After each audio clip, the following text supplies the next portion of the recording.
पूर्व की मध्य प्रदेश सरकार में मंत्री रह चुके कांग्रेस विधायक जीतू पटवारी सोमवार सुबह ट्रैक्टर एवं कांग्रेसियों के साथ सवार होकर शहर की सड़कों पर दिखे। इस दौरान उन्होंने राजवाड़ा स्थित देवी अहिल्या बाई की प्रतिमा पर माल्यार्पण कर केंद्र सरकार को किसानों के मुद्दे पर सद्बुद्धि देने की प्रार्थना की। इसके बाद ट्रैक्टर चलाकर 2 विधायकों और 4 कांग्रेस अध्यक्ष के साथ वे सीधे इंदौर से बीजेपी सांसद शंकर लालवानी के घर पहुंच गए, जहां पर पूर्व मंत्री जीतू पटवारी ने एक पत्र सांसद के नाम सौंपा और आग्रह किया है कि वह पीएम मोदी पर या कांग्रेस की मांग पहुंचाए और साथ ही में केंद्र सरकार किसानों के हित में फैसला ले, न कि किसी काले कानून को उन पर थोपा जाए। पूर्व मंत्री पटवारी ने विरोध जताया। सांसद से मुलाकात करने के बाद मीडिया से कहा कि वह सांसद से आग्रह करने आए थे कि किसानों की मांग वाजिब है और सांसद सीधे पीएम मोदी से आग्रह करे कि कोरोना काल के दौरान किसानों ने शांति से विरोध कर अनूठा उदाहरण देश भर में पेश किया है और किसान हित में काले कृषि कानून को वापस लिया जाए। और जनप्रतिनिधि जिस भी जिले में हो, वो विधायक और सांसद का एक अपनी केमिस्ट्री होती है, अपना काम करने का एक तरीका होता है। पिछले 7 महीने से किसान दिल्ली की बॉर्डर पर काले कानून के खिलाफ बैठे हैं। हम हमारे सांसद से आग्रह करने आए थे कि जो बातें किसानों की मांगे हैं वाजिब हैं और उन मांगों को लेकर सांसद जी, आप सरकार के सांसद हो तो आप नरेंद्र मोदी जी से आग्रह करो कि किसान इस पूरे पेंडेमिक में शांति से, उन्होंने उदाहरण पेश किया देश भर में, तो उन काले कानूनों को समाप्त किया जाए। हमने एक एक कानून पे उनसे डिस्कशन की, उन्होंने अपनी बात भी कही, हमने अपनी बात भी कही, पर सर्वविदित है, सबको पता है कि जब स्टॉक लिमिट अनलिमिटेड हो जाएगी तो कालाबाजारी का जो पार्ट होता है उसको बल मिलेगा। जब मंडियों पे एकाधिकार प्राइवेट सेक्टर का हो जाएगा तो किसानों का किसी भी रूप में नियंत्रण से बाहर मंडियां हो जाएगी तो किसानों का हित होगा, हित नहीं हो सकता है। और तीसरी बात जो सबसे महत्वपूर्ण है, जिसमें किसानों को लेकर समर्थन मूल्य कानून में लिखा जाना चाहिए। अगर आप प्राइवेट मंडी बनाना चाहते हो, स्टॉक की लिमिट घटाना अनलिमिटेड करना चाहते हो, तो फिर एमएसपी समर्थन मूल्य, मिनिमम सपोर्ट प्राइस हर हालत में कानून में लिख के आए, केवल बयान और भाषण में नहीं आए। जब भी सरकार के मंत्री से सरकार का वक्तव्य आता है तो वो कहते हैं कि अनलिमिटेड है ये स्टॉक, पर हम समर्थन मूल्य की गारंटी देते, पर लिखेंगे नहीं। तो नहीं लिखेंगे क्यों, ये सवाल है। आज हम किसानों का जो दिल्ली में आंदोलन चल रहा है उसके समर्थन में हमारे सांसद से, इंदौर के सांसद से, यहाँ के इंदौर के विधायक ये मांग करने आए थे कि किसानों के हितों की आप रक्षा करो। आपको वोट किसानों ने भी दिया है, ऐसे ही देश में नरेंद्र मोदी जी को किसानों ने भी चुना है। किसानों में अगर किसी प्रकार का असंतोष है तो इसका मतलब है कि सरकार का दायित्व है कि उस असंतोष को दूर करे। इस पूरे परिप्रेक्ष्य में हम आए थे। कुछ लोकल मुद्दे भी चर्चा का विषय था। इंदौर में बीज की कमी है, बीज की, सोयाबीन के बीज की 10,000 से ऊपर बिक रहा है। डीएपी की कमी है, बिजली के बिलों में इतनी बढ़ोतरी हो गई कि लागत इतनी बढ़ गई, किसान को किसी भी रूप में फसल में अब कोई मुनाफा नहीं दिखता है। तो इन सब चीज़ों से हमने उनको अवगत कराया है। सांसद जी को उनने सकारात्मक उत्तर दिया है। ये हमारे इंदौर की तासीर है, ये हमारे इंदौर में ही अच्छाई है कि 2 दलों के अलग अलग जनप्रतिनिधि भी ऐसे प्यार से, मोहब्बत से एक दूसरे को अपने विचार व्यक्त करके अपनी बात कह सकते हैं। मैं सांसद जी ने समय दिया, उनको साधुवाद देता हूँ, धन्यवाद देता हूँ। और उससे ज़्यादा साधुवाद उन्होंने हमें पोहे खिलाए, इसके लिए भी देता हूँ। और उससे ज़्यादा साधुवाद एक सांसद की जैसी गरिमा होती है उस हिसाब से उनने बात की। उनको खूब ढेर सारी शुभकामनाएं और आशा है वो हमारी बात प्रधानमंत्री तक ले जाएंगे। पटवारी जी, हालांकि सड़क पर उतरी कांग्रेस के विरोध को सांसद शंकर लालवानी ने कहा कि कांग्रेस विरोध करने आई है, जहां पर कोई ठोस मुद्दा नहीं है। साथ ही में सांसद ने कहा कि प्रजातांत्रिक तरीके से जिन कानून को लोकसभा और राज्यसभा ने पास किया है उस कानून के खिलाफ पूर्व मंत्री और अन्य विधायक बोलने आए थे। वही सांसद ने कहा है कि जो किसानों की बात कर रहे हैं, वर्षों तक उनकी सरकार रही है। यहां तक कि कृषि कानून का कांग्रेस सरकार के दौरान गठित किए आयोग की रिपोर्ट के आधार पर तीनों कृषि कानून बने हैं। वहीं कानूनों के लागू होने से किसानों को अपनी उपज को बेचने की अधिक स्वतंत्रता मिलेगी। वो अपनी उपज विदेशों में भी बेच सकेंगे। फिलहाल कांग्रेस ने अनूठे विरोध के साथ पत्र के जरिए उठाए गए 7 सवाल के जवाब तो कांग्रेस को मिलना मुश्किल है। ऐसा है, विश्वास सारंग जी को ऐसे बयान देने का शौक हो गया है, बड़े बड़े नेताओं पे आरोप प्रत्यारोप लगाने का शौक हो गया है। उनके पिताजी थे, उनके संदर्भ में दिग्विजय सिंह जी ने बातें कही कि वो कितने अच्छे इंसान थे, कैसा एक अच्छा राजनीतिज्ञ था। मैं मानता हूं कि पेट्रोल डीजल के दाम जब कांग्रेस की सरकार थी तो 50 रुपये के आसपास थे, आज 100 रुपये से ऊपर है।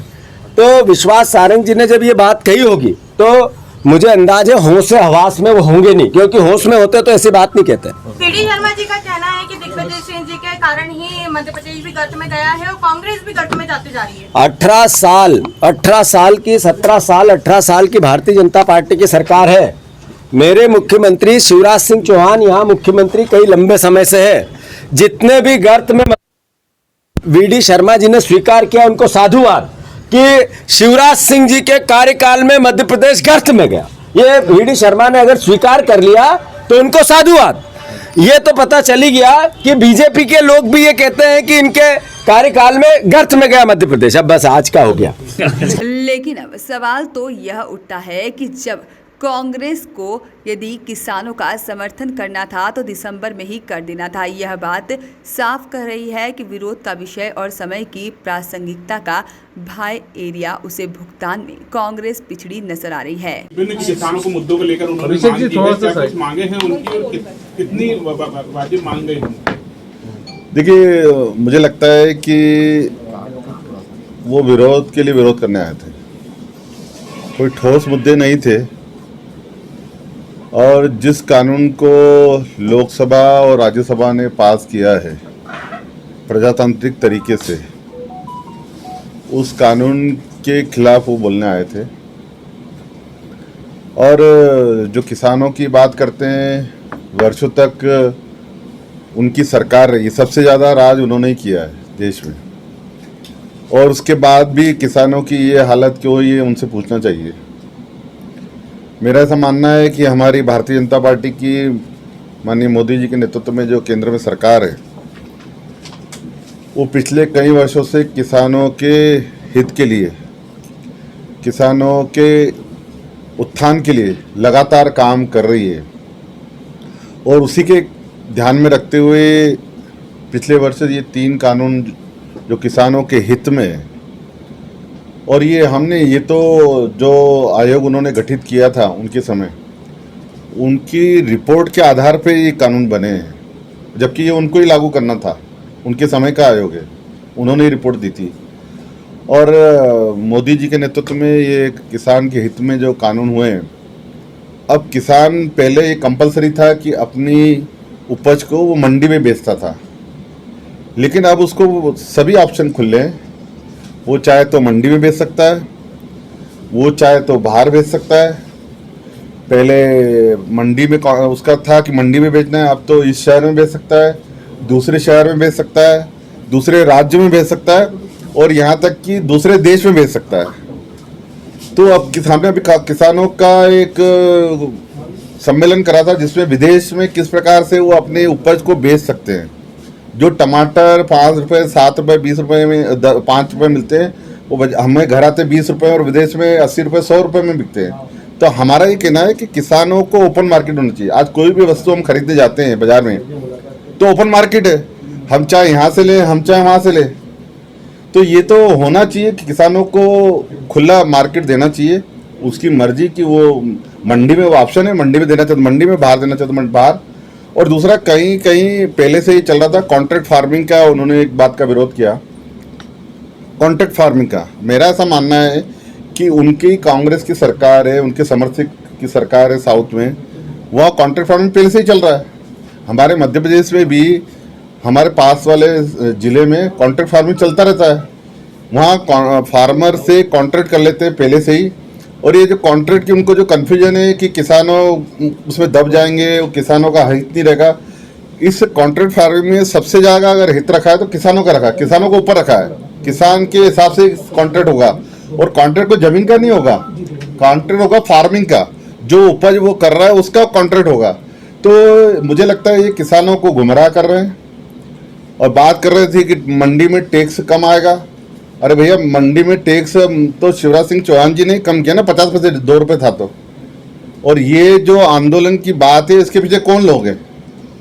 ये आपके समाचार और मीडिया में ही आया था कि जो वहाँ पर पंजाब और हरियाणा के जो आंदोलनकारी दिल्ली के आसपास जो बैठे हुए हैं, इनके पीछे कौन लोग हैं? वहाँ मंडी 7 से 8% टैक्स लेती है। अब आप बताइए, किसानों को ये 7-8% मिलना चाहिए कि मंडी वालों को मिलना चाहिए? तो ये गुमराह कर रहे हैं, ये किसानों के हित की बात नहीं कर रहे हैं। जो माननीय मोदी जी ने कानून पास किए, किसानों के हित में पास किए। उनसे एक बार बात हुई थी, मेरी भी बात हुई थी, वो आए भी थे मिलने। आज मैं माननीय मुख्यमंत्री जी से मिल रहा हूँ, उसमें जो चर्चा करने का विषय है, उसमें ये भी चर्चा का विषय है। सारे नर्स पूरे प्रदेश में हड़ताल पे आज जो चर्चा का हमारा विषय है, उसमें ये भी एक विषय रहेगा। सर, वैक्सीन की कमी हम लोग देख रहे हैं कि जनता तो उत्साह के साथ सेंटर्स पर पहुंच रही है, लेकिन आज भी जैसे वैक्सीन का टोटा पड़ा हुआ है, ये एक टेम्पो कितना कम कर देता है अचानक? देखो, हम भी चाहते हैं कि ज़्यादा से ज़्यादा वैक्सीन हो, लेकिन आप दूसरा पक्ष ये भी देखिए कि जितनी प्रोडक्शन है वैक्सीन का, उस मान से हम बहुत प्रदेश में सबसे ज़्यादा वैक्सीन लगा रहे हैं। तो दूसरे जिलों को भी ऐसा लगता है कि हमें भी वैक्सीन मिलना चाहिए। मैं ऐसा नहीं कर रहा हूँ कि सिर्फ हमारे शहर के लोग, वैसे हमारे शहर को तो लगना ही चाहिए, लेकिन जब दूसरे जिलों को भी उस अनुपात में मिलना चाहिए, तो वहाँ भी डिमांड आ रही है। हमने केंद्र सरकार से मांग की है कि इस बार कोटा बढ़ाया जाए और उसमें इंदौर का कोटा सबसे ज़्यादा रखा जाए। सर, क्या इंदौर अब 100% वैक्सीनेशन में भी नंबर 1 आने की तैयारी कर रहा है? कि ग्रामीण और शहरी इलाके मिला के तकरीबन 7 लाख लोग ही शेष हैं अब जिन्हें फर्स्ट डोज लगाया जाए। देखिए, हम लगातार, कल भी हम बैठे थे और लगातार प्रशासन के साथ, सभी संगठनों के साथ, सामाजिक संगठनों, धार्मिक हो, व्यापारिक संगठनों, सबके साथ बैठे हैं और एक अच्छा वातावरण है। और मैं धन्यवाद देना चाहता हूँ मीडिया साथियों को भी कि उन्होंने इतना अच्छा वातावरण बनाया है। और ये एक पुण्य का काम है, वैक्सीन लगाना एक पुण्य काम इसलिए बोलता हूँ कि हम किसी को जान को बचाने का काम कर रहे हैं। इतना बड़ा पुण्य का काम है, उसमें सबका सहयोग रहा है। और मुझे लगता है कि जिस प्रकार से देश में हम लार्जेस्ट और हाईएस्ट वैक्सीनेशन करने वाले एक दिन में शहर बन गए हैं और अच्छा माहौल बना है। मुझे लोकसभा अध्यक्ष जी का पत्र मिला है और उन्होंने इंदौर में किस प्रकार कोरोना से हम लड़े हैं वो, और वैक्सीनेशन का काम किस प्रकार से हुआ है, उसकी जानकारी पूरी मांगी है। और उन्होंने कहा कि संभावना है कि हम लोकसभा में इस प्रकार की बात भी रखेंगे कि किस प्रकार हम लड़े भी हैं और वैक्सीनेशन हुआ भी है। तो ये हमारे इंदौर के लिए बहुत गौरव की बात है कि पूरा देश जानेगा कि इंदौर में किस प्रकार हम कोरोना से लड़े भी हैं और वैक्सीनेशन में हम किस प्रकार आगे आए हैं। Bureau report, voice of rights.